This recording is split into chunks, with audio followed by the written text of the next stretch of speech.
je voulais vous dire, j'ai eu la chance d'avoir une mère colonne espagnole. Et donc, j'étais en Guyane. J'ai eu la chance d'aller en Guyane quelques années. J'ai même fait l'école là-bas. Et je voulais vous parler de la thérapie par aller en Guyane. Alors nous, on a créé cette chaîne, on a demandé à plein de gens de nous aider, de collaborer dans notre volonté. Amen. On nous demandé de l'aide un peu partout. C'est très sérieux pour les Antilles, le thème des Antilles, le thème des grandes Antilles, des petites Antilles, le thème des Antilles, et plus encore les Antilles plus, jusqu'à Mayotte. Et ça a fonctionné jusque-là. Je suis championne de Paris. Voilà, je vais essayer de ne plus le dire. Et j'ai toujours pas fini de parler de ma formation qui me permet de faire des actions pour les Antilles aujourd'hui. Donc ça n'a rien à voir, hein. Le travail pour les enfants c'est interdit.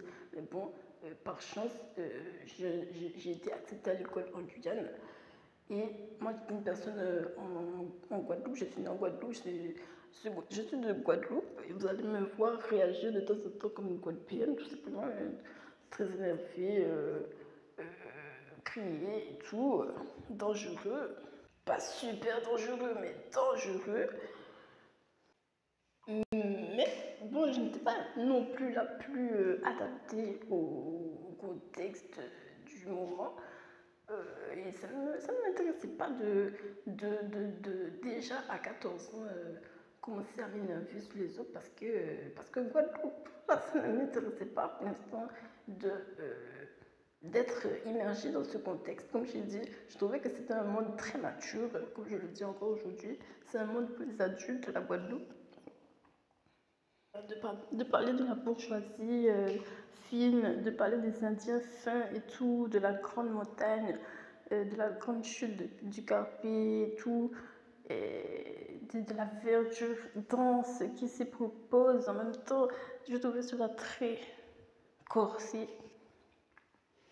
Donc, je ne me sentais pas du tout préparée pour vivre en Guadeloupe et en même temps, ma prière est exaucée et des solutions se sont proposées à moi subitement. Comme la loi de l'attraction, vraiment, du jour au lendemain, mes parents ont accepté de m'inscrire à l'école en Guyane. Parce que moi, j'avais la phobie et tout, j'avais la phobie sociale, j'avais plus à sortir de chez moi des fois. Même pour m'acheter une baguette, j'avais un gros bug, je ne pouvais plus parler. Donc, à l'âge de 13 ans, 14 ans, je suis partie à l'école en Guyane. Et quand je suis arrivée, j'ai remarqué que la terre était différente, que c'était vraiment une autre place que les Antilles en tant que telles, comme on les appelle. C'est encore une autre surface des Antilles qu'on nous propose. Et c'était radicalement différent. Donc j'ai commencé à me sentir différemment dès que je suis arrivée. J'ai vu les gens et j'ai eu l'impression d'être dans un autre univers. C'était vraiment pas la Guadeloupe du tout. Et j'ai commencé à sourire parce que j'ai pensé que mes problèmes allaient peut-être disparaître en fin de compte.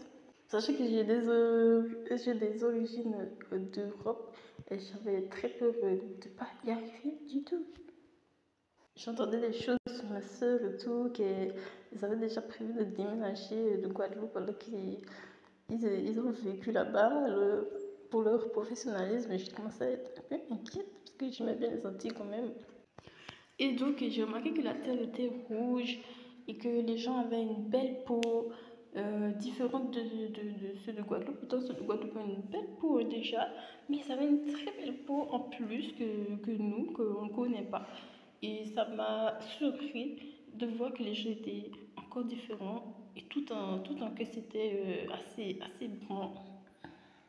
Donc j'ai essayé d'aller à l'école là-bas et j'ai constaté que c'était vraiment plus explicite. Je trouvais des caractères qui m'allaient et donc je commençais à composer comme ça,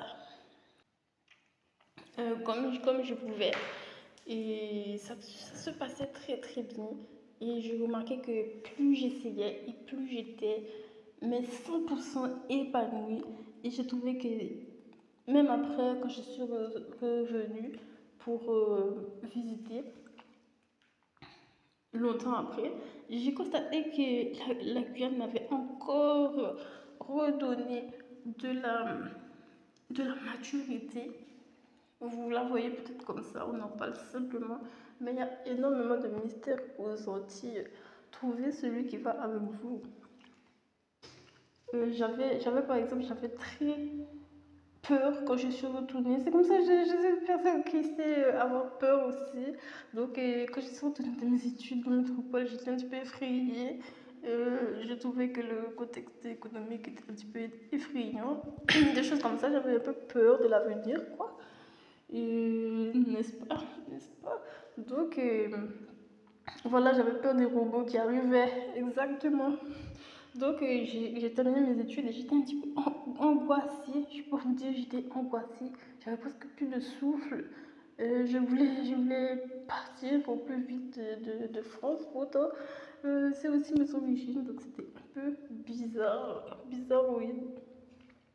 Donc, enfin, soit, si vous le dites, comme ça, si vous le dites pour les années 2000, ben, en tout cas, quand j'ai décidé que j'allais refaire un tour en Guyane, je vous dis que quand je suis arrivée à l'avion, quand je suis arrivée à l'avion, j'ai regardé l'écran, parce qu'il y a l'écran dans l'avion, et on te met des images des fois de l'arrivée.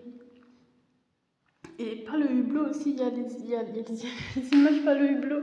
Et ben, le combo des deux, en fait, je sais pas comment vous expliquer, mais j'avais mal au ventre en fait. Et le combo des deux, de respirer l'air et tout, je sais pas, il y a un truc qui m'a fait guérir instantanément, encore une fois, sans que je puisse même pas me dire quoi que ce soit. Juste quand je suis arrivée, ben, mon mal de ventre, il a complètement disparu comme ça. C'est envolé. Je marche, je cherche mon mal de ventre. Il a complètement disparu. C'est envolé. Et pourtant, je peux vous dire que la France, ils y vont dans les choses qui effraient tout, qui font le grandiose.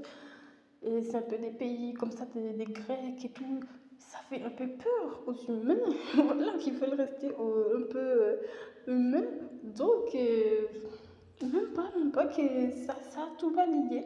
Donc, essayez, peut-être que vous serez satisfait. Euh, il y a même le Brésil à côté, pour les gens qui sont très très loin de les affaires comme ça, de l'Europe, comme moi. Vous allez vous sentir très accepté. Vous pourrez parler aux gens, même des blancs, parce qu'il y a les Brésiliens, et les Brésiliens ils sont pas mêlés avec avec les blacks et tout ça. Ils parlent à tout le monde et tout. Il y a un air comme ça, relaxant qu'il n'y aura pas tellement de grands chichis comme des fois aux Antilles. Donc, je vous dis, essayez différentes îles et peut-être que vous allez vous sentir bien ailleurs. Pour les gens qui ont des complexes difficiles, moi j'ai beau ressembler à une meuf du Congo qui coupe le coco toute la journée, mais on me dit que je suis peut-être raciste. Donc, c'est que vraiment, j'arrive pas à m'adapter, tu vois. Mais ça, c'est aussi du Congo, je crois. C'est demander le respect à jamais comme ça. C'est être du Congo, donc je me suis comprise. Et donc, voilà. Donc, je vous redis de ma part, congolette, centrafricaine, que ben, si tu te sens pas accepté quelque part, ben, c'est libre à toi d'essayer ailleurs, d'essayer Martinique, Saint-Martin, même au Suriname, il y a des blacks. Tu veux vraiment étudier le thème des blacks, comme ça, vous dit, ben, il y a plein d'endroits où tu peux le faire.